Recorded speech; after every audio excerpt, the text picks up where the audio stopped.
This week working on the shopping cart, I've just been doing a few small tweaks and bug fixes, just trying to implement a few new things really, just to see what I can do.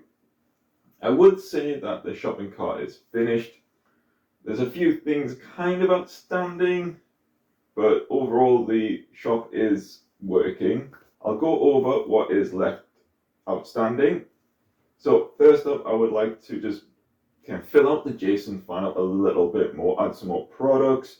I have this pre-build option on the site, but I have no pre-build. So it'd be nice to at least add a pre-build in there. Secondly, it'd be quite nice to refactor the code a little bit. I feel like I've duplicated myself a little bit and that kind of goes against dry, but yeah, everything's working. It would just be nice to clean it up and refactor it slightly.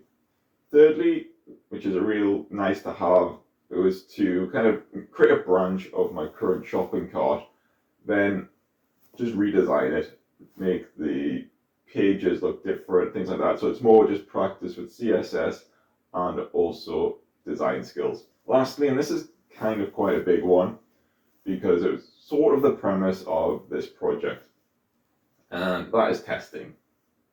I hate testing. I am terrible at it. I tried to write a few tests last week. I know you should be writing them at the start kind of thing, but try to write a few and they're just not working. So yeah, that's definitely something I need to work on. Actually, after recording and editing this video, I think I'm going to try and find a video series on Jest to see basically if I can improve it somehow. And rather than just copying from the video series, I'm going to try and do what they're doing but implement it into my shop. So I'm using it straight away.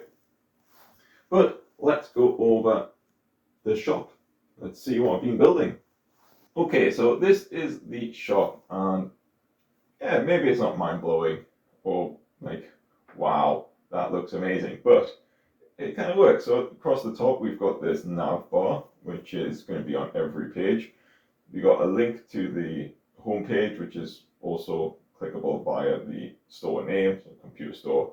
I've got this little nav here, has a nice hover effect. Possibly the color scheme may not be the best because the purple on the blue is a little bit difficult to see, but I like that little hover animation.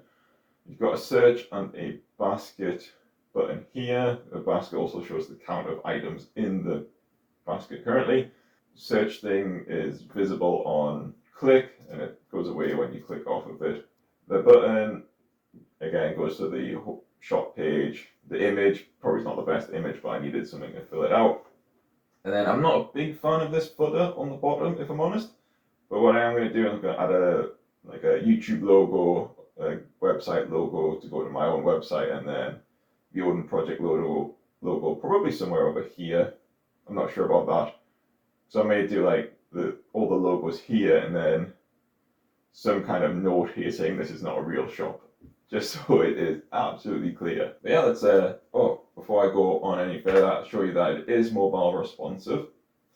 So the nav changes and it drops down instead.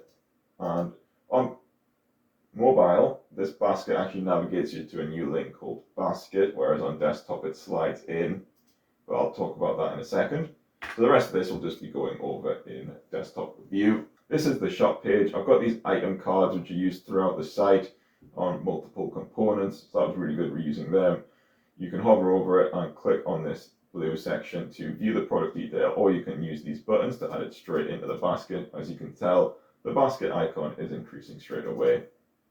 That's really cool. On the side, there is this little kind of filter, I guess you could say, where you can filter based on category. Again, these have got a nice little hover animation and they're collapsible. On mobile, they're more of like a drop down, which I thought was pretty cool to build. And if you click on them, it just filters it.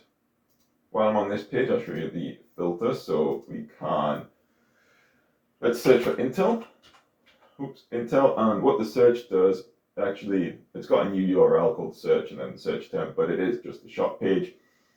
The search term looks in the name, also the description and the category. So I could just type in mouse and I get my mouse category. So that's pretty cool. I really like that search feature.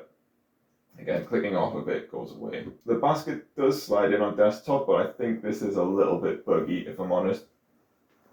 So I've changed it to be visible on focus. So when I click off the basket, it hides. I really like that, but I think it's impacted my button down here. So this button should take you to the checkout. Click it. It doesn't work there. You somehow have to like click it on the edge, and yeah, that's really not ideal.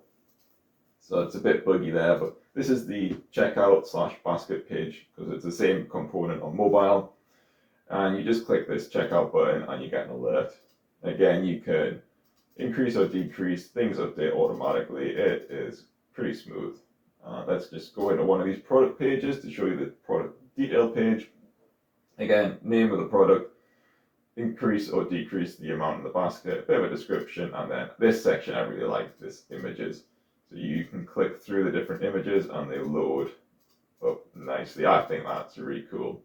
Then I've got these two slider sections, which you click along to show different related products here. So these are all motherboards, so it's just all products with the same category, minus the one that's currently viewed.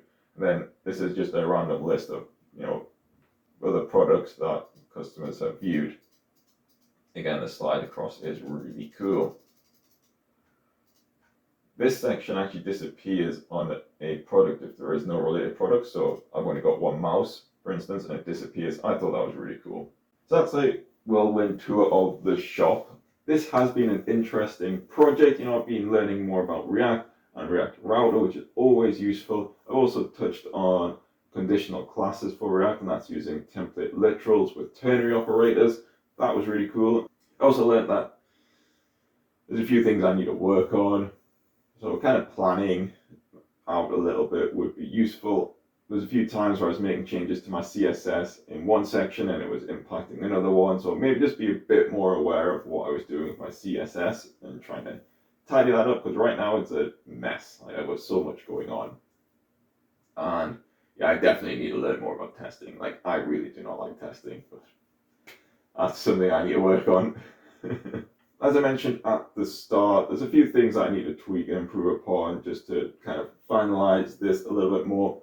But there's definitely ways that this could be taken to the next level as well. I'd like to learn a little bit more about the Redux state management, because right now I've got this state called basket, and that's kind of passed down to children, to loads of different components. I've also got functions, and they're all over the place getting passed around. So it'd be nice if it was kind of managed in one place. The other main change that would be really great and to take this to the next level would be to introduce some sort of database, because managing my products in a JSON file is really not the best way of doing it.